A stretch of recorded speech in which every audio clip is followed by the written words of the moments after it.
If you're a boxing fan and never want to miss a fight, Boxing Showtimes is the app you need. This is a professional boxing schedule in your pocket that keeps you up to date on what's going on in the world of boxing. Download now.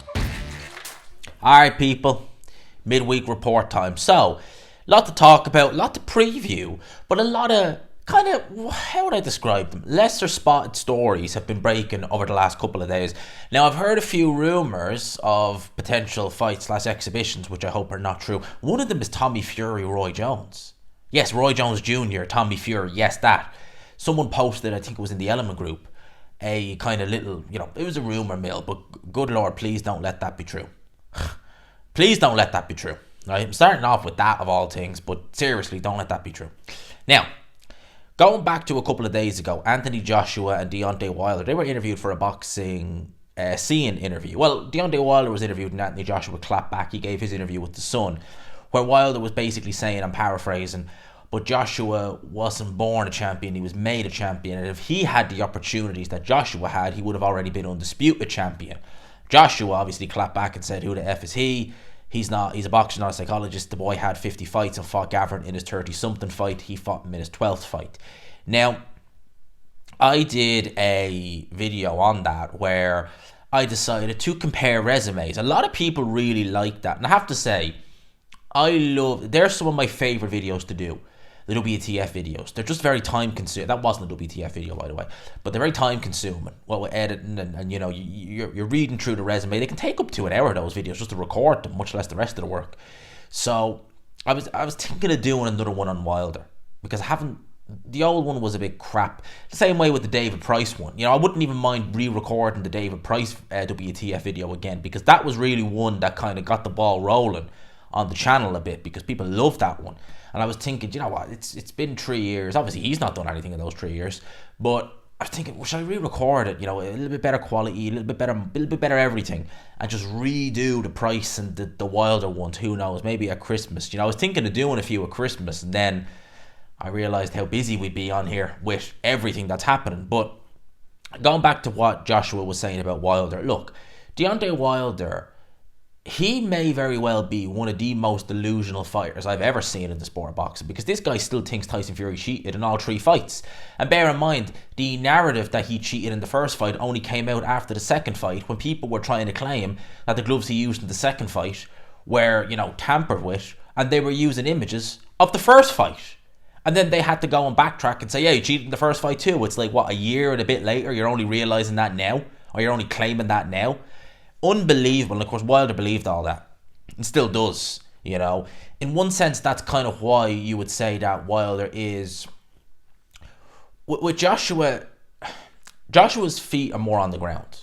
And I've always felt that with him with regards, even when he was unbeaten, he always said he expected to lose at some point. He did say that in interviews that, he even said, like, it will come, and whenever it does, God willing, I'll be able to get through it. I'm paraphrasing, but I remember, I think it was a Sky Sports interview he said that with. So Joshua always knew, and he definitely did know his limitations deep down. Whereas Deontay Wilder lost twice, badly to Tyson Fury, still thinks the guy cheated. So as far as he's concerned, he's unbeaten. So with Wilder, he's going into fights not really second-guessing anything. He's still believing everyone's afraid of him. He's still believing, he's the baddest man on the planet, this, that, and the other. The only person who's beaten him had to cheat to do it. Whereas Joshua, he knows he got stopped by Ruiz. He was able to beat him. But then he went in against Usik twice and just, he couldn't do it. No shame in that. Everyone's lost to Usik who's fought him. He's one of the best cruiserweights, maybe the best of all time. Usyk's a tremendous fighter. No shame in that. Wilder is more out there than Joshua. Definitely. The guy just, how would you even describe it? He's just a more out there character. Still thinks he should be unbeaten, thinks everyone cheated. But you look at resumes, Joshua had nothing handed to him. And I think I talked about the resumes on that video. You can see Joshua had nothing handed to him. He fought Charles Martin. And I have to, someone did make a comment, and I'll give him a point. I said he was a forgettable champion, and he said, gee, how could anyone forget I walk this earth like a god? I retract that statement just based upon that. Thank you for pointing that out in the comment section. I retracted based upon that. Who could forget that? But in all seriousness, easy touch, but then a year later he's fighting Klitschko. Wilder wasn't doing that a year after becoming heavyweight champion of the world. He was still fighting the Artur Spilkas of the world. It took him 2 years, nearly 3 years to make a mandatory defence. Even then, that was against Bermain Stavern. So, yeah.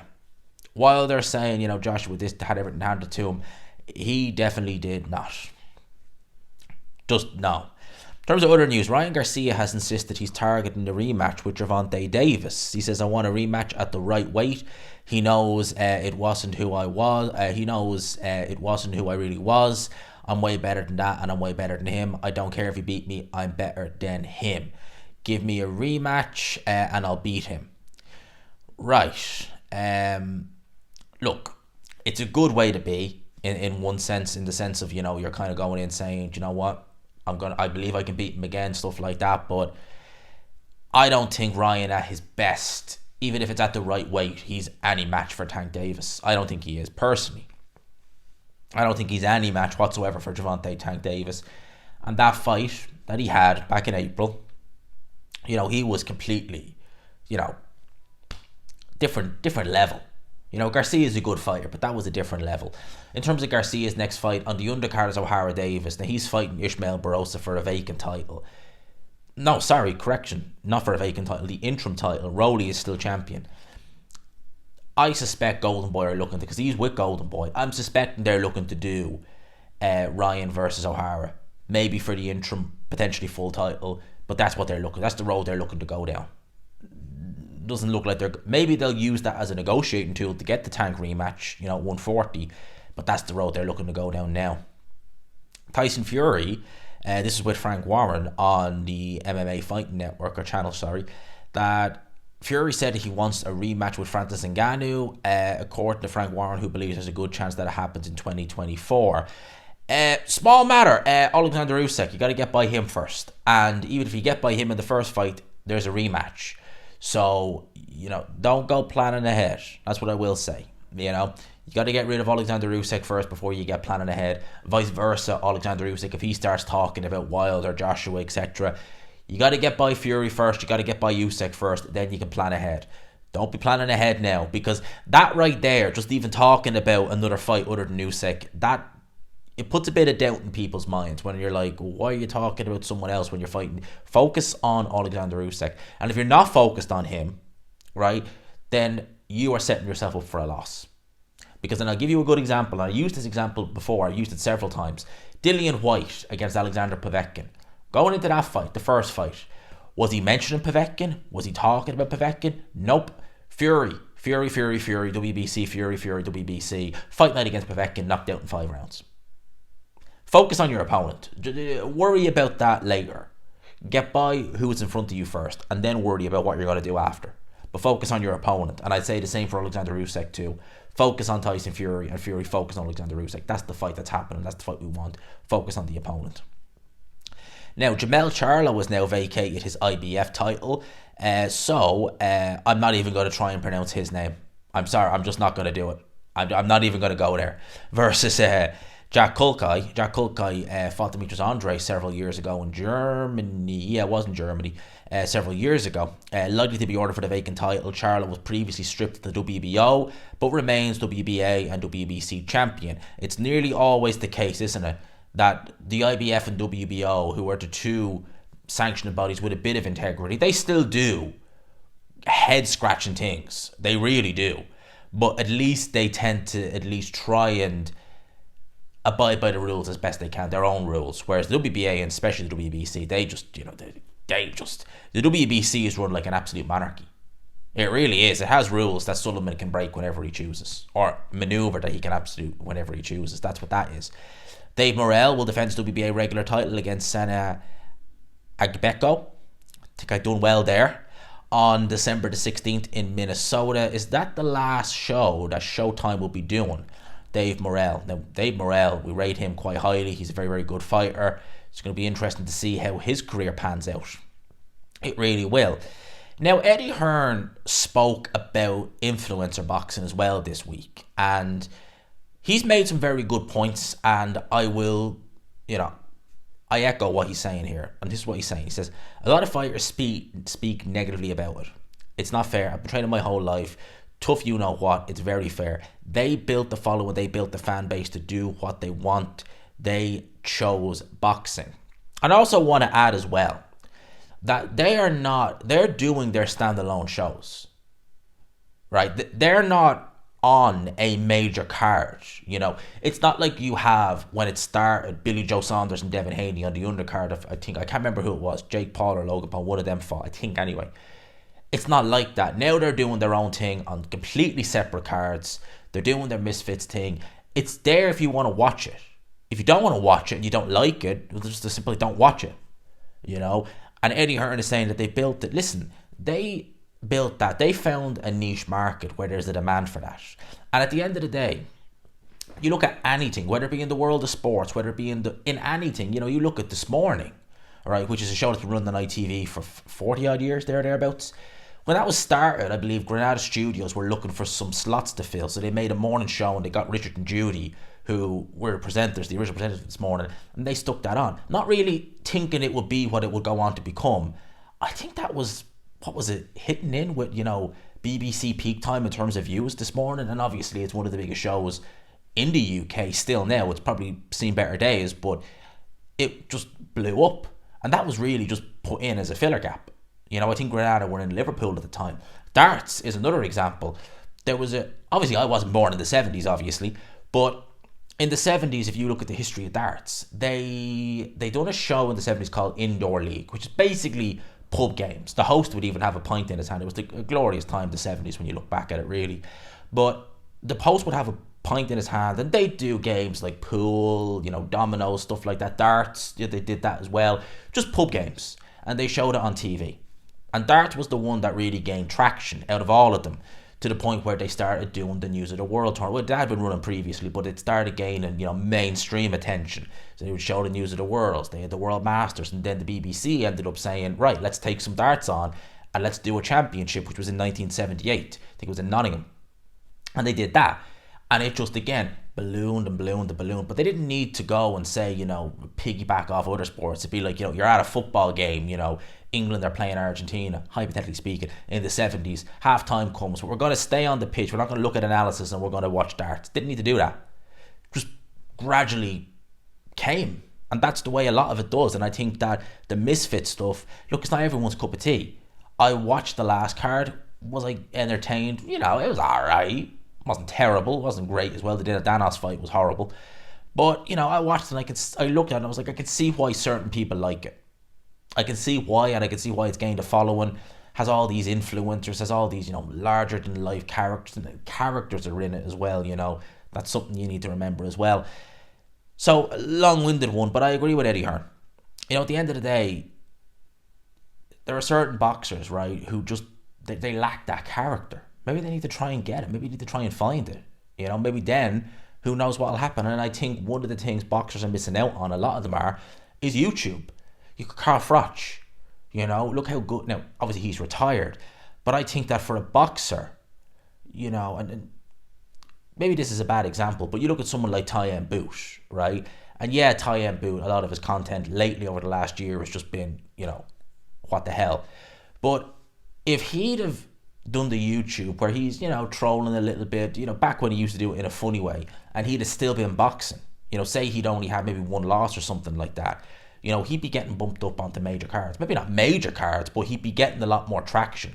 And I think if some boxers start doing that, maybe even do what people like me and Hatman and Ade do, which is just talk about the news, as well as, give their own, behind the scenes, well, Eddie Hearn is saying this and saying this. Well, let me tell you, in my experience dealing with Hearn, he's like this. In my experience dealing with Warren, he's like this. People would love to hear that, especially if you've got a bit of personality that you're not able to get out there because, you get an interview with IFL, no one knows you, it does 300 views. You start a YouTube channel and, it gradually take off. That could help out big time. Big time. So I think that is something that it's really not used enough by, boxers, certainly on the, the small hall scene and stuff like that.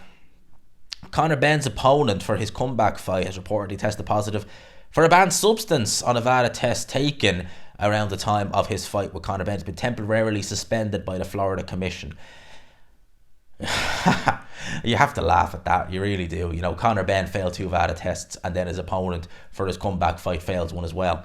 You really, you know, when you just read stuff and you're like, you can't make it up. You really can't make it up. Speaking of Conor Benn, he tweeted this. Now, this is not about the failed test or anything like that. He says, all these welterweights are running scared from Jaron Ennis. Will run right to him. Let's go, champ. Now, last week it was reported that the Eubank-Benn fight, the negotiations were breaking down. Right? So, Conor Benn, if he's going to continue his career, you would imagine it's going to be a welterweight. A world title shot against Jaron Ennis. Listen, Conor Benn, if he was to beat Jaron Ennis, if he was to fight him and beat Jaron Ennis, I think that a lot of people would forget pretty damn quick about the 2 failed tests. I think they would. Some people would argue that maybe that's adequate point to put him in with Ennis, because I think Ennis would absolutely beat the living crap out of Conor Benn. Ennis is one of the most talented welterweights I've seen in so long. I mean, this guy literally can almost do everything from what I've seen. And I think that the skill gap between the two is absolutely mammoth. I think that would be real ugly for Conor Benn. But I think if he was to fight him and beat him, especially if he was to go into America and fight him, I think a lot of people would just say, right, let's forget about 2022. And let's move on from that. Because that is always, you look through even history, in terms of battles, like invaders, you know, they go in there and they, you know, go into the country, they win a battle, and most people are like, all right, fair enough. You know, I mean, you go look at history and it's there, like, you know. So Ennis versus Conor Benn, if they did do that fight, I would make Jaron Ennis a massive favourite, an overwhelming favourite. Now, let's look very quickly at the card that's happening this weekend, which is, we'll talk a bit about Katie Taylor. I don't have it actually open here, but Katie Taylor is obviously fighting Chantel Cameron this weekend in a rematch. Now, I was on Prop Boxing's podcast. Shout out to them, John and Kaya, Uncle P. Shout out to all them. I had great fun doing it. It was really good. Really enjoyed it. Thanks for having me on again, lads. Hopefully soon I can do it again, because I really enjoyed it as well. It was good fun.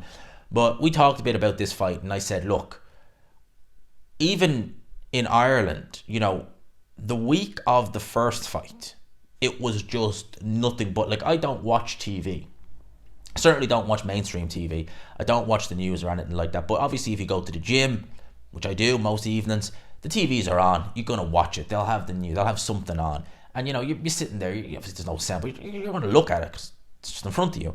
And all it was Katie Taylor. That's all it was. It was just non-stop. During the week, there was literally nothing about it on any of the major networks, like news or anything like that. And after the horrible situation that happened in Dublin today, which really was, you know, prayers go out to all them involved. They really did. It was just horrible. It's not going to be on anyone's lips, certainly news-wise, at all this week after that, even if she wins. But if Katie Taylor goes in there against Chantel Cameron and does what she did in the first fight, she'll lose again pretty decisively. Maybe looking to just box and see if you can box Chantel Cameron rather than look to, you know, go in, apply pressure and try and trade with her. That might be the best idea. But I said going into the first fight long before, if Katie Taylor fought Cameron, I'd pick Cameron. I'd pick Cameron and she beat Katie Taylor. And I expect her to do it again. In terms of the American card, this will cost you 20 quid on Fight TV. Yeah, 20 quid on Fight TV. Complete joke. Why would, like, this is such a good card. Why wouldn't a major network in the UK, TNT, you know, Sky, the Zone, why wouldn't, now I know the Zone, obviously, there might be some issues there, fair enough, but why wouldn't they pick this up, for God's sake? Like, seriously, such a good card. Hector Luis Garcia, Lamont Roach, Jamal Charlo, which is his first fight in over 2 years, a 10-rounder at middleweight, but he's still middleweight champion. Like, what the hell? Jose Benavidez Jr., he lost to, who did he lose to? Yeah, Danny Garcia, and he was knocked out in 12 rounds, or stopped, in 12 rounds by Crawford in 2018. That was a real good performance by Terence Crawford, and he looked devastating in that 12 round. Sergei Lipinets versus Michael Rivera. Honestly, this card looks really good, really good. Subriel Mateus. Now, I I know the opponent who he's in there with is very good. Forgive me, I'm not even going to attempt it. Right? I'm not going to go there and try and attempt it. But oh my good lord, Subriel Matias, this is going to be an absolute... I'm looking forward to this fight. I love watching Subriel Matias. He is one of my favourite. With maybe between him and Wilder, they might be my two favourite fighters to watch, purely from an entertainment point of view, right? Because there's so much entertainment in watching a Wilder fight and a Subriel Matias fight. I mean, Matias versus Jeremiah Ponce, which happened back in was it really that long ago? February? God, I didn't think it was that long ago. February was when he fought him. That fight right there was an absolute cracker. If you've not seen it, go and watch it. Absolute cracker. Subriel Matias is never in a bad fight. This guy is absolutely something else. Top drawer. It's just, without that title, he would be just, no way. Without that title, people would look at it and go, hell to the no. Subriel Matias is a great fighter. I love watching him. And obviously in the main event, we have Benavidez versus Demetrius Andrade. I think that Dave Benavidez is going to win that fight fairly easy. Alright, I'm going to try and get a prediction video out, but long and the short of it, I think Benavidez wins that fight fairly easy. I'm looking at IBO, International Boxing News, and they're saying that Edgar Berlanga versus Podrick McCroy in Vegas on January 13th. Wow, he said the date could change, but Berlanga versus Podrick McCroy, you know, Podrick McCroy is a decent fighter. And I'm not impressed with Edgar Berlanga. I still can't quite get my head wrapped around why Hearn signed him. You know, I really, for me, I look at that and I just think, really, why? Because I think Berlanga is just an accident waiting to happen. And I haven't been impressed with him for a long time. And I look, I wouldn't go as far as picking Podrick McCroy. Maybe not. You know, McCroy is getting up there in age. But Podrick McCroy, he's impressed me in his recent fights. He really has. Never really rated him that highly. I'd seen plenty of his fights. I've seen him go life and death with Steve Collins Jr. Now, say what you want to say about people like Campbell Hatton being poor, and they are poor. Steve Collins Jr. makes Campbell Hatton look like a grade A prospect, or he did. I think he's retired now. I remember he fought on a couple of Queensbury shows, and I think he fought on two to be. I think he even fought on the undercard of Chisora versus Fury 2. And Frank Warren was obviously working with him. Even Warren was like, no, this guy going nowhere. I think he went nowhere. But yeah, that's how bad he was. And that fight was real competitive that he had a couple of years ago with Steve Collins Jr. It shouldn't have been. Ultimately, he ended up winning, but it shouldn't have been that competitive. Tyler Denny versus Felix Cash next. Interesting. Tyler Denny must defend against mandatory challenger Felix Cash next. Felix Cash, what the... That lad wouldn't even scratch himself. Do you know that? I don't know why Eddie Hearn keeps working with that guy, because he's had so many opportunities and he's pulled out of cards repeatedly. Now, and I'm also looking at Everything Boxing. He's saying Manuel Char calling out Chisora on Instagram for the WBA world title. Chisora, could he actually be a secondary world champion before it's all said and done? Calling him out for the undercard of Fury Usik in Saudi Arabia. I don't want to see Chisora fight, period. But I'd make him favourite against Char. I mean, Manuel Char, have you seen him over the last few years? He was never that good, even in his prime. But have you seen this guy in the last few years? He looks terrible. Looks absolutely terrible. To end it on this, because I think this has gone a bit longer than I had originally intended, Eddie Hearn has hinted at the possibility of bringing legendary ex-Sky commentator with a picture of Adam Smith to the Zone. Adam Smith to the Zone? Really? I'm not going to go on too long about that, but Adam Smith, Mike Costello, who would I rather? Smith? I'll end it there. Now, I'll leave it with that. Lads, I hope you enjoyed the video. Smash the like button if you could. Hit subscribe, of course, as always, if you haven't already. We're getting closer and closer and closer. You know, we're roughly about nearly 450 away from 15k. Mind blown. Just 15,000. What the hell? Massive thanks to everyone. I hope you enjoyed the video. Smash the like button if you could. Hit subscribe, of course, as always, if you haven't already. And lads, I will leave it there. Peace.